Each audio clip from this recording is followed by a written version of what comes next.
In a world full of distractions, there is one big question on every dog owner's lips. How do I become more than just the person holding the other end of the leash? We all get dogs with a dream in mind, a vision of the future. And if right now your everyday reality isn't quite that picture you had in mind, you are in the right place. It really doesn't have to be this way.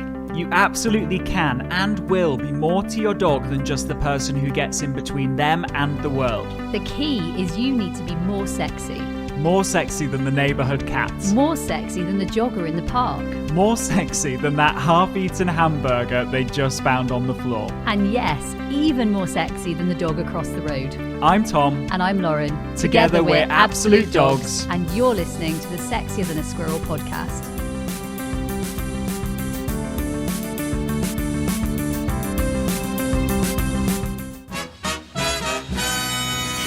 And welcome to the Sexier Than a Squirrel podcast, the podcast that gives you real life dog training and sometimes human training results as well. Today, I am joined by the wonderful Key. Key has been a long-standing training academy student, pro dog trainer. She's been geeking it out. She's a clubber. She literally, you name it, absolute, and she has absolutely done it. Key, welcome. How are you?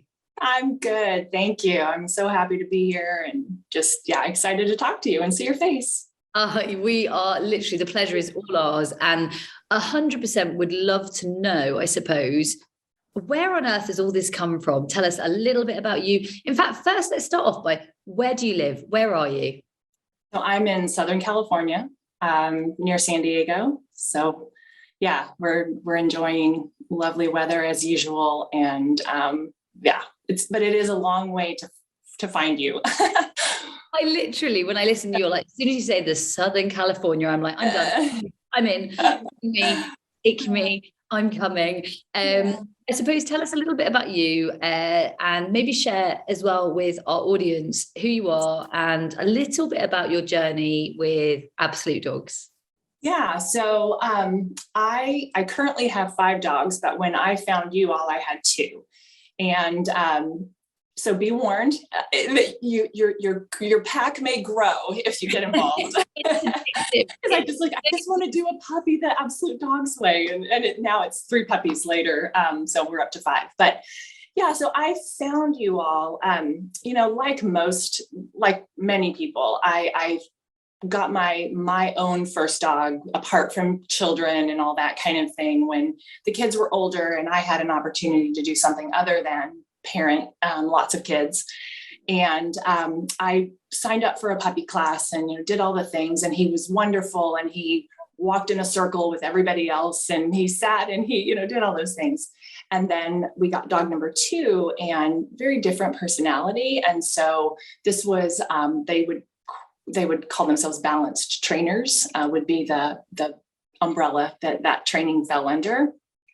And at this point, I had been asked to also just kind of be an apprentice trainer, just to kind of, they had seen something that I clearly loved what I was doing, and my dog was responding, and so had asked me to help. And so I had started to do that, and I got dog number 2, and he didn't walk around the circle the same way that dog number 1 did. He did not respond to that kind of pressure. He learned very differently. And so I ended up with this, what would now be termed Absolute Dogs way, naughty but nice dog. And it was very much, I can see now, as a result of me trying to put him into a method of learning that he just was not geared to at all. And then when he didn't, then the extra pressure from trainers and was just tremendous. And it just devastated him. It devastated our relationship. And so one of the trainers of this group that I was with, she could clearly see that I was struggling, that my dog was struggling. And she gave me the Optimism Rocks ebook. And she had kind of been a closet absolute dogger. She was one of the owners of this balanced training, and she's still involved. But so she gave this book, the ebook, to me, and I still have it, and it's annotated from start to finish. I mean, questions and underlines. And so it just lit up this. I didn't even know that anything else existed. I thought this was it. Dog training was dog training, and that was it. And so she gave me that ebook, and I was just like, oh my gosh, there's another way to do this. And so I asked her questions, but she had been involved in the balance training for a very long time. And so even as much as she loved Absolute Dogs and still does, at that point especially, you know, there was only so much that she could even take in, right? Because she hadn't completely immersed herself. And so me just that, and I can even feel it as I'm sitting here recounting it, just that excitement. So I immediately got online and just, what's the next thing that you all are doing? And, you know, connected on Facebook, and the Facebook group was just amazing and supportive, and you all were incredible. And so that was the end of 2017. And you were starting to advertise for the Naughty But Nice Spring into Transformation group. And it was the last time I think that you ran that group, and it started, I believe, February 8th of 2018. I mean, it was such a significant event that I still remember it all these years later. And so I just dove into that course, and I will say, you know, it can feel a little overwhelming when you just have no idea, right? And I think what I've learned over the years is just to sit back and enjoy it, and that your brain is taking in things, even if you start to feel confused. It's just take a breath and know that the things that are supposed to stick right now are going to stick. And as time goes by, you'll understand more, you'll take on more, and just the one or two tiny steps that you take at the beginning, you will start to see success with your dog. And that's what happened with me. Shadow, going through that program, he just blossomed. The pressure was off.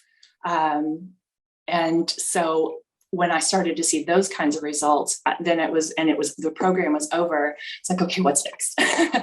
And I waited for the training academy to open and got involved in that. And then later that summer, you opened Pro Dog Trainer. Later in the spring. And I joined that as well, started that, and, went through that year, just everything that I could do, I did. And then I realized that there's a Super Trainer Live in November, and it was too late for me to try to do anything at that point because I didn't even know about it. But what I did do is it was going to happen the next year. It was going to happen in 2019. So, you know, I've just, as opportunities have come up, even if I didn't know what the next step was really going to look like, and I didn't have a plan for opening a business or anything like that, it was about the opportunity, and it was about, there was a lightness to what I was hearing and to taking that next step. Even if it was a little bit scary, it was still and I took the step. And so I think I just now, all these years later, and as you mentioned, I did that following year, I did Geek and have been there. And, you know, all these years later, I just look back and think, had I said no to any one of those opportunities, I wouldn't be doing what I'm doing now, and never in a million years would I have come up with the thing that I'm doing now. That is 100% because of either what I've learned through Absolute Dogs or connections that I've made through Absolute Dogs. I mean, it's just, that's, if I've learned anything, if there's a lightness, if there's any kind of excitement or draw when an opportunity arises, even if you don't understand what's next, is to jump in and to take that next step.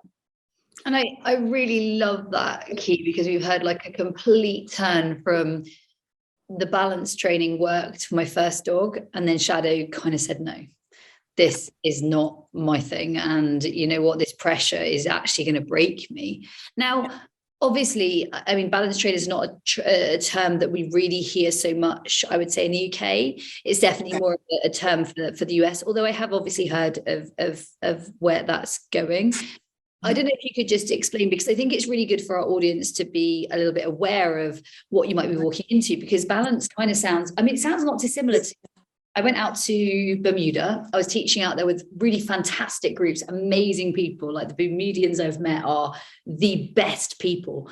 And they had this fencing. And I really love, like, I love everybody I met, I have loved out there. But they had this fencing when I was out there. And one of the neighbors said, oh, no, that dog's over there. But I said, does he not have, like, why does he stay in? Like, I don't understand it. Like, there's no fencing on the garden. Mm-hmm. And the man that I was training for, he said, he's called Doug. He's a cool guy. He's like one of my favorite people.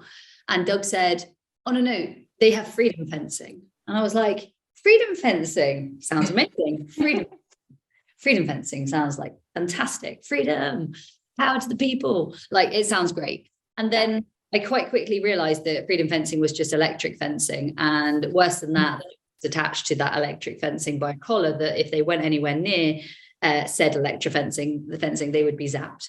And so for me, I was like, seriously, you would like kill dogs, like I own dogs that are soft enough to never get up again if you were to do that to them. So tell me a little bit about balance training, because I didn't know what freedom fencing was, and now I feel a bit more educated as to never buy freedom fencing for my home or anyone else's. And I would also publicly say, please don't use freedom fencing. I just think there are other ways to do it, and there are kinder ways to do it.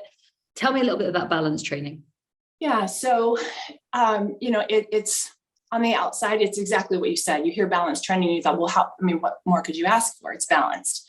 And so as long as you have Brody, my first dog, as long as you have a Brody, which most people don't have a Brody. I wish I could clone him and share him with everyone, but most people don't have dogs that just go in and from day one pretty much do exactly what the class does. And so if the dog doesn't respond just on leash and collar, harnesses are not recommended, at least where I was, or they are not. It's a collar and a leash or lead. And very quickly, if the dog doesn't respond to walking next to you, stopping, sitting, downing when you ask them to, if there's any amount of pulling or going ahead of you, or you are very quickly introduced to a prong collar, the metal prong collars. And so just as a matter of course, I mean, there are other options, and they talk about how, we have a plastic prong, and, and they'll gear it depending on, the size of the dog, and it might be the slip lead, the choke chain instead. But there are levels of these tools that are aversive tools that just do massive amounts of damage to relationship, to how the dog learns. I mean, like you're saying, freedom, it sounds like, but you're going to get a dog like Shadow who's just, I'm not going to move, or I'm going to move as far away from you as I can get. I think when I think as a dog trainer, you accidentally sometimes fall into using these things without realizing it. Yeah. So I want to say dog trainer, I mean Nola, really. I know with Poppy, they gave me these discs. They told me to throw them on the floor whenever she would vocalize, or grab the discs and throw them on the floor whenever she'd lunge. And it kind of sounds so logical. You're like, grab the discs. I'm not a dog trainer. I've just done my law degree. I'm at university. This is not, you tell me dogs, I understand something different. I'm not studying dogs. I'm studying law, like very different. And so they give it to you, and then you kind of think it through, and the more you think it through, you're like, hang on a second. Like, was there a light bulb moment for you? Or was there a moment where you just thought, this isn't for me? Or like, how did you feel even? I can't even imagine you using something like that. So how do you feel now looking back on that? Yeah, I mean, again, it was all I knew. And so I trusted the people that I was learning from. Yeah. And, and so, but when I got to the point where I would get in my car, I would put the dogs in their crates, both dogs in the back in their crates, and I would be driving to work, and Shadow he knew the route to the training field. And the closer that we got, the more and more frantic that he got. And to the point where vehicles are still a struggle for him all these years later. So, and then he would get there and then he would get in trouble because he was frantic. Yeah. And so it was just, he couldn't win and I couldn't win, right? Because here I am, they've asked me to be an assistant trainer and my dog is I have a dog who's no longer responding to their methods.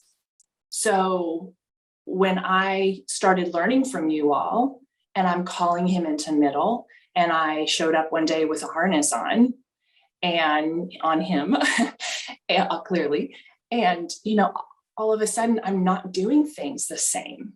And there were students watching me do things a little differently. And that didn't necessarily go over well.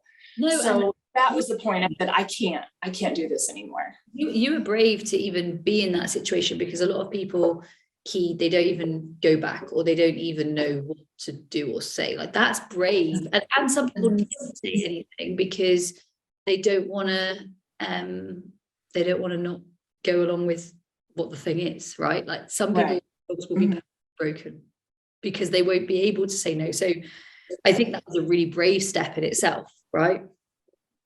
Yeah, it was absolutely the right step for us. And I have never, there was that moment of saying, gosh, these kinds of opportunities, there's that word again, right?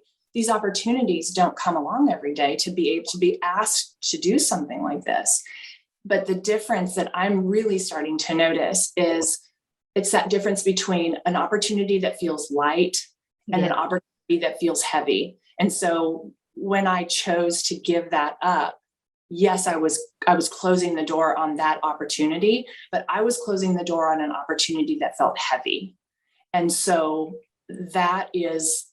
which just means that that's going to put me in a position to open the door to a different opportunity that feels right for me, that has that lightness and that excitement to it. So I completely and utterly agree. And you don't have to worry. You're going to be asked to be a trainer again and again. In fact, when Devon Dogs, you are welcome at any time. Anytime. You don't. Well, so welcome. I never want you to feel like that was a missed opportunity, because you are a fantastic trainer in your own right. And thank you. I'm so glad you stepped away from that. Not because I think we mustn't get judgy, and I know you're not this person, but I think anyone listening, we mustn't get judgy, and we mustn't get I personally feel we mustn't get like angry and looking down on other methods.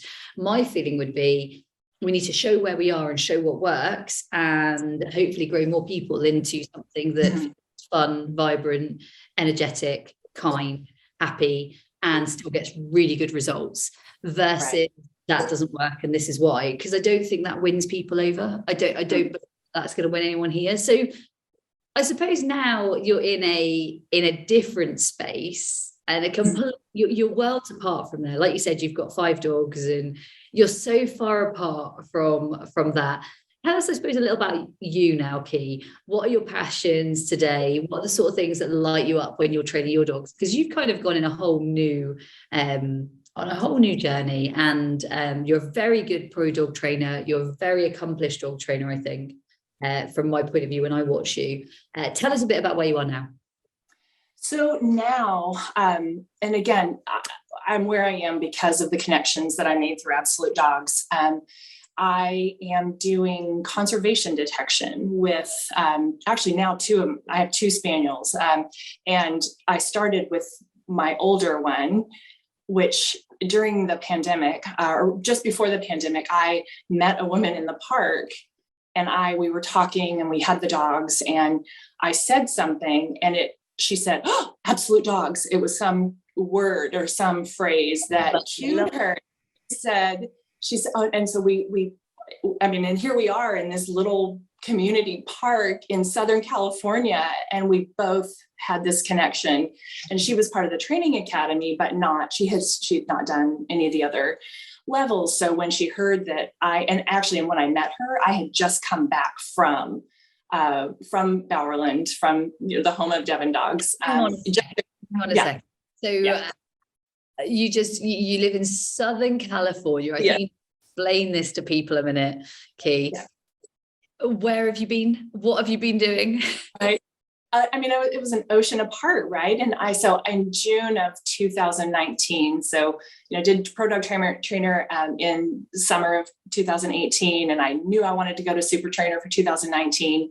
But then the opportunity again popped up at the beginning of 2019 to come for film days, and I just thought, no way, like that is just ridiculous. I'm an ocean away from you. And I remember Google Earthing Devon dogs, and it's on there. Actually, if anybody's interested, go Google Devon dog or Google Earth Devon dogs. And it was just that imagining, okay, here I am. And, and when you Google Earth, it like goes, and it does this thing and it zooms in. And I just thought, okay, is that something that is that an opportunity that I feel like I can do? And it was a scary one, I have to admit it. It was, and so I signed up for I registered and then started trying to figure out all the details of how to get there and how to do it, because I had never traveled internationally by myself. So it was, it was a big step, and it was a little bit scary. And there was one moment where I'm like, I'm just going to cancel it all. This is too much. And I'm so glad I didn't, because I did go in June 2019. It was just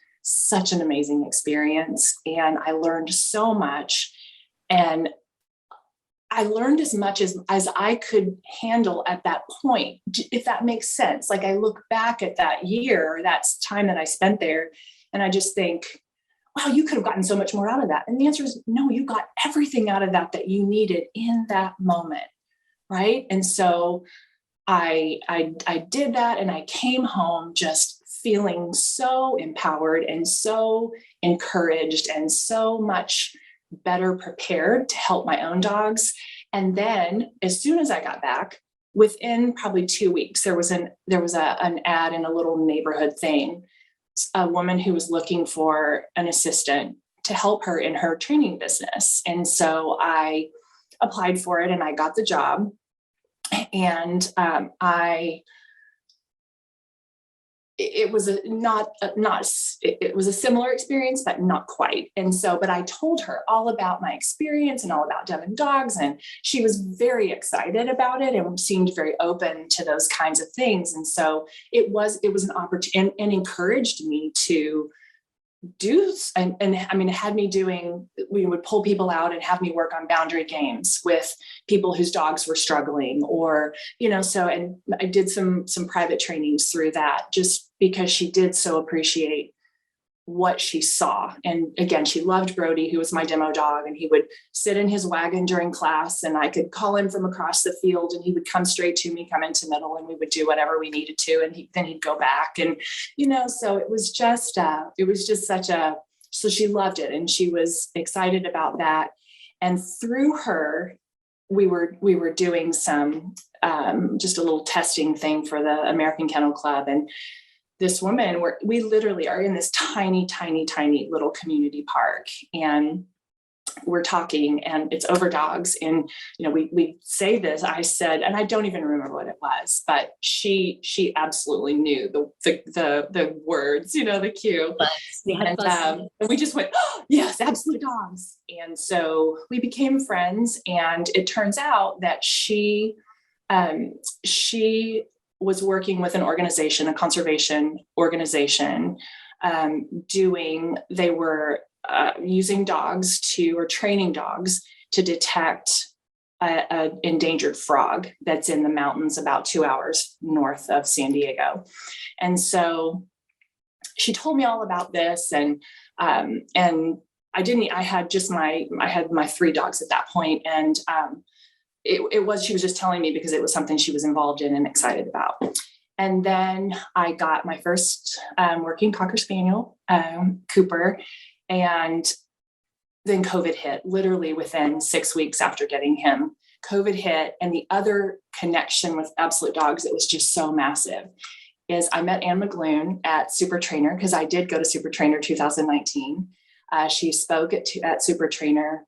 I met her, talked to her a little bit there. And then when I knew that I was getting Cooper, I talked to her about, because I knew she did online classes, tracking, scent work classes.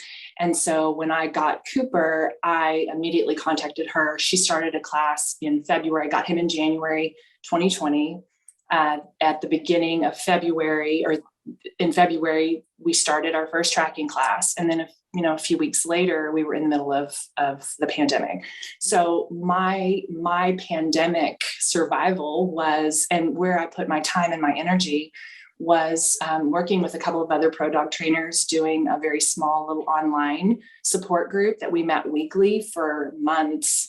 That was just amazing. This little group that just really, we helped with each other with dogs, but just with kind of life during that time. And so much of my focus was on the scent work with Cooper.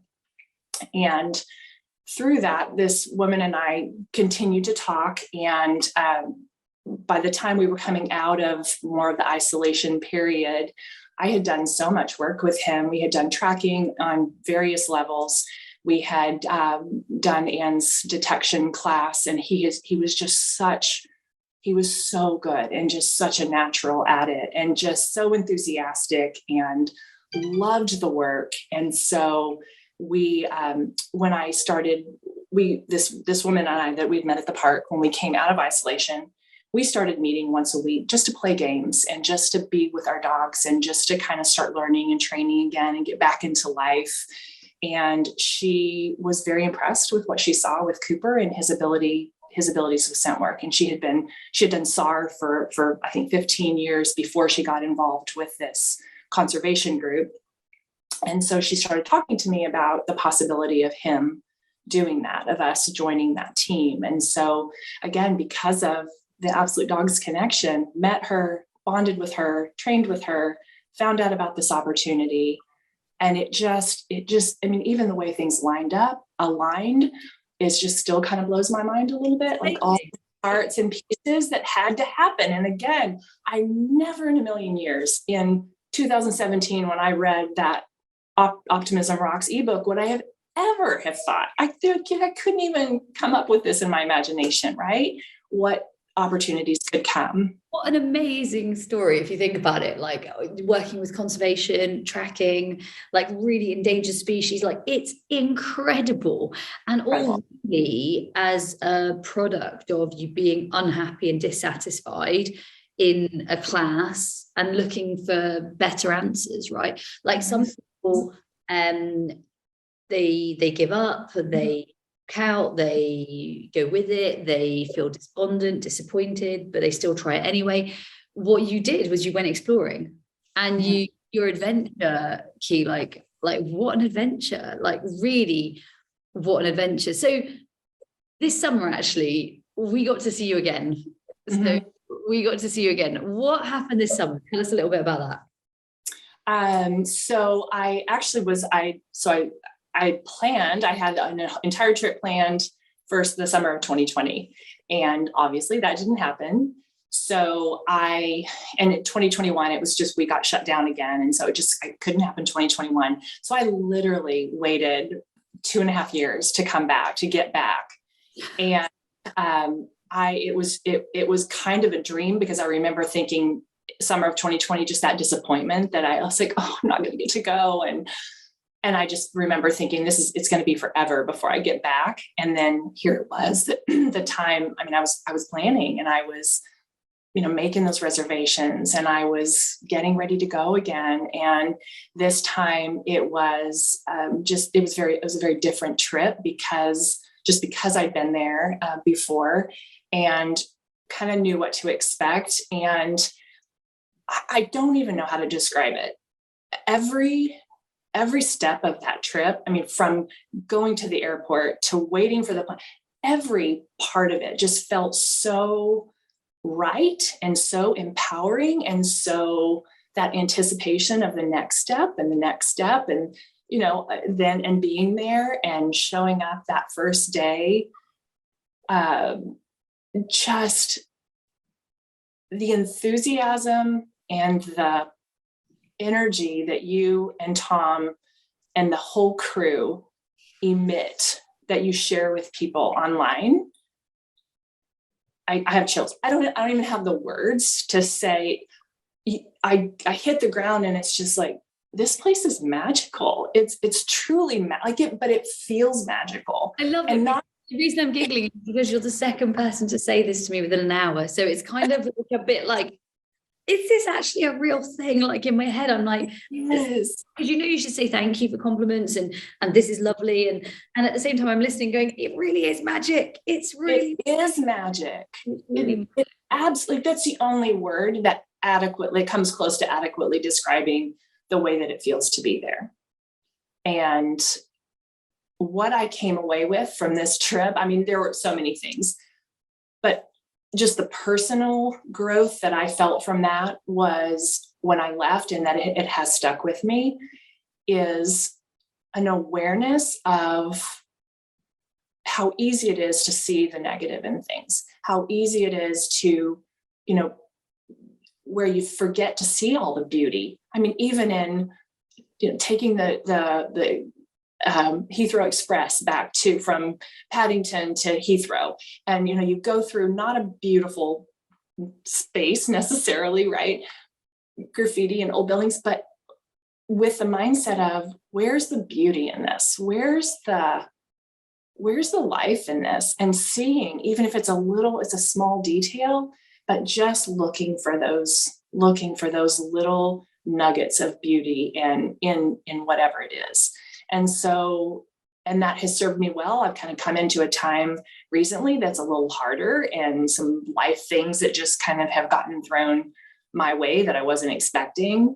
And so it's taking a different kind of navigation to get through that. But the things that I have learned, and that there always is that beauty, and to be looking for it, and to know that there's support, to know that there's help. And again, the community is just amazing. And the friends that I have made, personal friends that I have made, and, Anne being right there at the top, it makes all the difference in how I move through life in general. And I think it's that attitude of gratitude and trading expectation for appreciation, and key for me, you're a really beautiful person in both of those respects. Like, you absolutely get appreciation and you absolutely get gratitude. Like, I see it in everything you do. You conduct yourself in that way, and it's a place I think so many people would love to be at. So I think you do it really, really well. And thank you. No, you're so very much that person. And I also know that life definitely throws us things that we're not prepared for. And that is the attitude to allow us to move through them with grace and with a new appreciation of grit and determination. And like you said, when you come to somewhere that's a little bit special, that's how you get your energy back up again. That's how you feel alive again. That's how you feel good again. Like, these are the ways to feel good, right? Mm-hmm. Exactly. I mean, just that boost that I got in June, and that renewal of that, the reminder of the importance of my mindset and of looking for those things, really has given me what I needed when things did get so hard. It's that reminder and that push that had I not had, not that I wouldn't have gotten through it, or I would have found those things a different way, but I'm so grateful that I had been there, and that I did go into this harder season with that already in place. And again, it was something, don't you? You feel like you feel like you've got something in the bank. You feel like you've got something to like grab. 100%. Yeah. I suppose some of your big takeaways, some of the things you would take away when you've, whether that's both online, you've been here in person, you have, like you said, you've been brilliant because you've immersed yourself. You're not someone that's like, I'll dabble at this and then I'll say it doesn't work. You have really been like, I go all in and it works. Like, that about. But yeah, what would be some of your takeaways, maybe from the summer or just generally? Mm-hmm. Yeah. So, I had to look back at my notes even to see the names of the film days that I went to. And the reason is, it's not that they weren't significant or, or they were forgettable. It was that one, even though there was a theme for the day, all 4 days really did just kind of, it went from day to day to day to day, and they all supported and led into the next day. And so I think such a takeaway where you can think of, okay, my dog needs this concept and my dog needs this concept. And really, like you said, that immersion thing, that just being able to take that deep breath and worry so much less about the individual little things and just allow yourself the space to know that it's going to make some sense and that the parts and the pieces that you need are going to be there. And that if you're struggling to find them, there are people who will 100% point you. You're not alone in that struggle. You don't have to feel overwhelmed. Overwhelmed is a choice. It doesn't feel like a choice sometimes. I mean, I get that. It feels heavy but the encouragement would be then reach out to someone that you see posting that seems like they're making some progress, or they've had a struggle that you've had and they're a little ahead of you in that game. So there's just the support is there, and that all of the parts so work together to affect the change, and each little step does it. But I tried to even look at my notes and think, gosh, what was that one thing? It's all of it builds relationship with your dog. It all builds connection with your dog. All of it builds trust with your dog. And when you have those things, then really all of the concepts that you need, right, they start to just fall into place. Now, one thing I know you may not know this one, and this one will be like a curveball question for you because you won't see this one coming. One thing that I think is enviable with you is your partner is in full support of what you do. And I know there'll be ladies listening, maybe men, that are thinking, how does that work? Because dog training and families and relationships, it's not always plain sailing. Kate, tell us a little bit about how it works for you guys. Yeah, so it's super interesting. And I just think about the growth even when I came to Super Trainer Live in 2019, I didn't think that Wayne would want to. I mean, it's a dog training event, right? And he never been involved in dog training and loved our dogs, but just wasn't his deal. But he was actually really excited about coming with me, and he didn't just come and sit at the pub. He came and he did those 3 days of Super Trainer Live with me. Amazing, like that, right? I literally, that whole thing makes me like, in heck, wow. And I get it because I have Matt, and Matt is like, I'm coming on this adventure with you, lady. Like, I'm together. Exactly. I love that. Like, that is worth celebrating. Like, what good guys. Like, what good guys.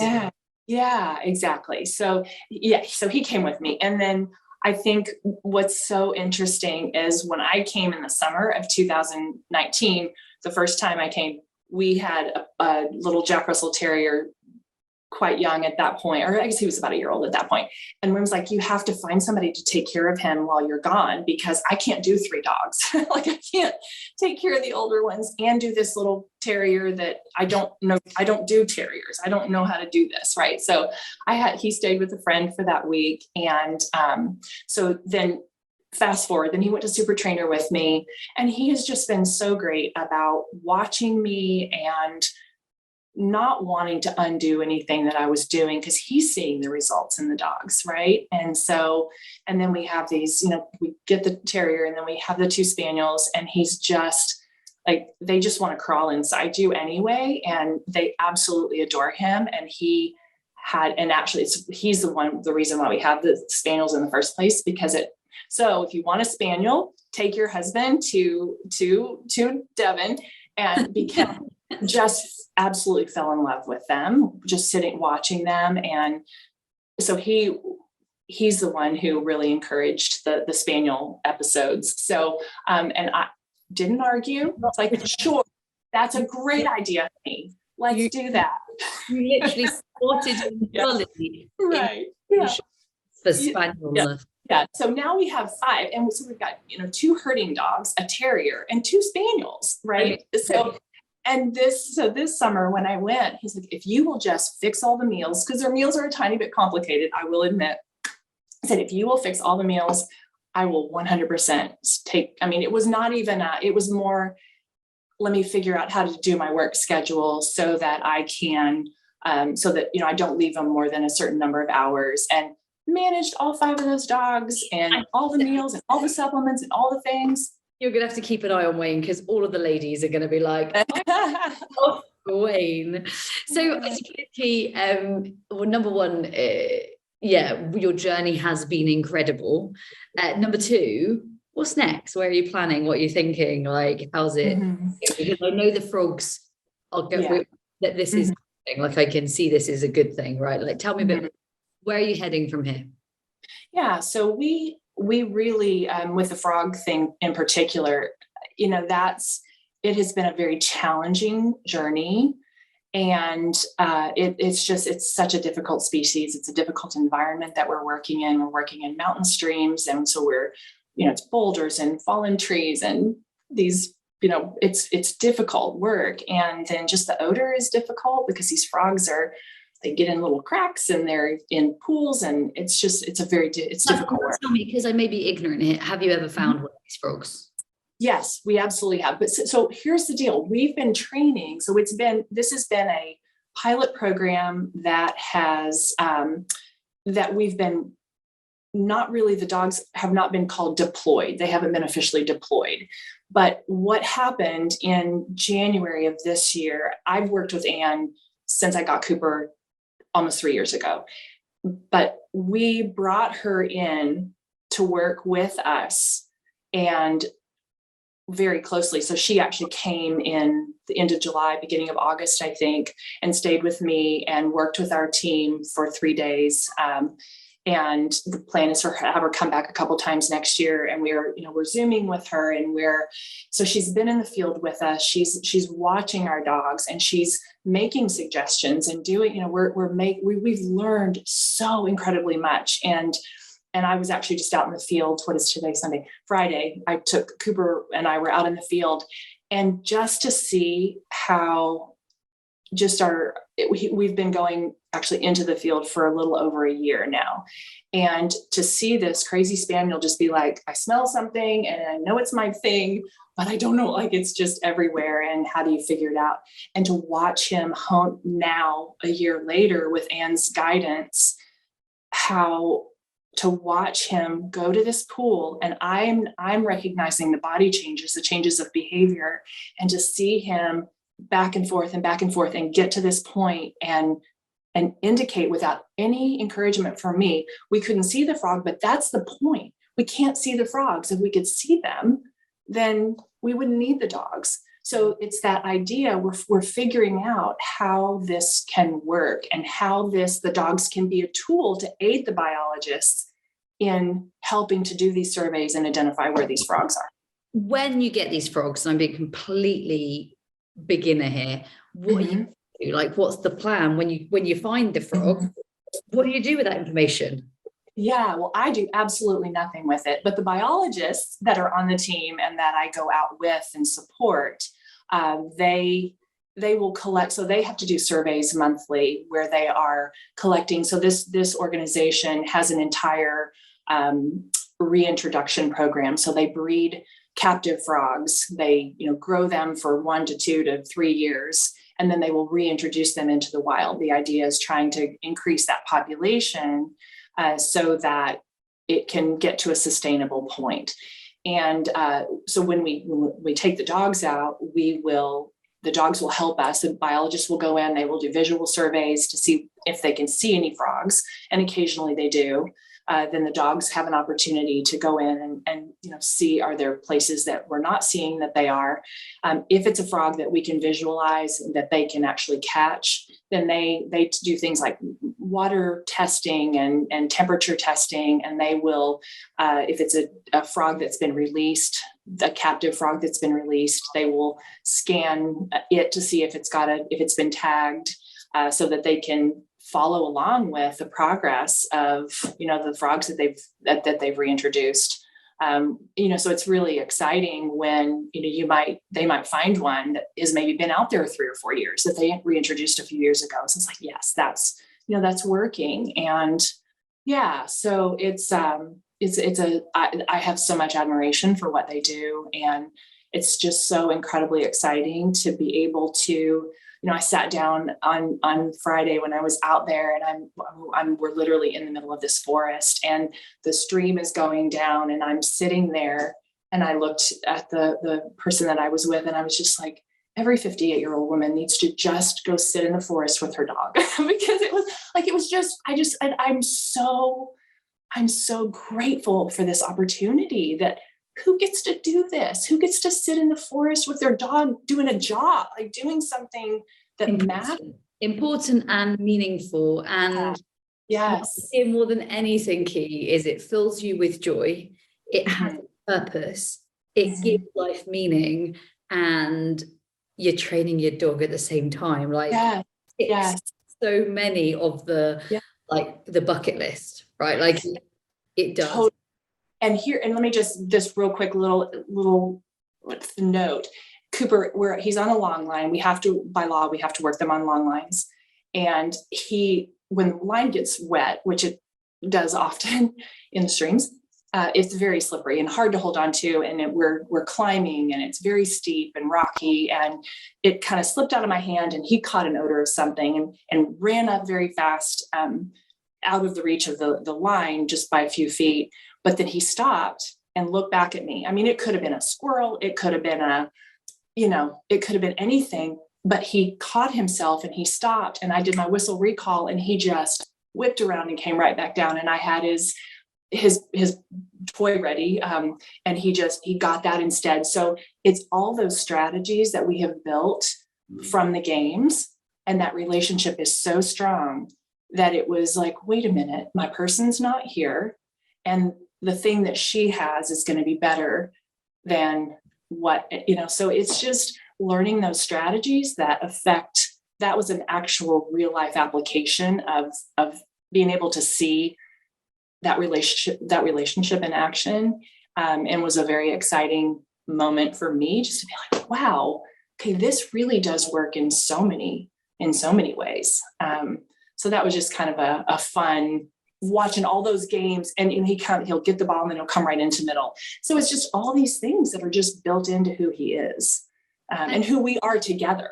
Yeah, it's in his DNA. You hunt together, you work together, you're a team together, and you fight for the same team, which I just think is an incredible space to be. Now, I think, Key, that we could chat for hours, and I'm sure this will not be the last time we chat, because it's been an absolute pleasure. And I know that so many of our audience will listen to this, feel inspired, feel excited.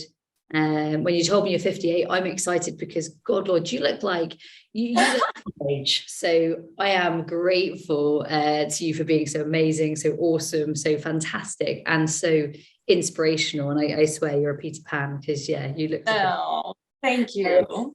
We love having you on board the Absolute Dogs team and bus, because you are definitely incredible in what you're doing. And I know that listening, so many people that might be there considering like a balance trainer or what type of trainer they need, a force-free trainer, and they're going to be listening and they're going to be asking the same questions that you went through. You were brave to go through it, and you continue to strive for cool things. Thank you so much. Oh, you're so welcome. Thank you. It's been wonderful. Literally, I know that, like I said, everyone listening is going to be feeling a lot of this. Now, that was this episode of the Sexier Squirrel podcast. Join us next week for an amazing episode. I can't tell you too much about it because you've got to be there. Remember, everybody, to stay sexy. Yes, she remembered. We're staying sexy. Hey, before you go, have you taken part in the worldwide Sexier Than a Squirrel challenge? It's a 25-day online video program, huge energy, amazing community, and over 100,000 people are already taking part. The only question is, you know where you are today. Where do you want to be in 25 days from now? Head to AbsoluteDogs.me/sexy.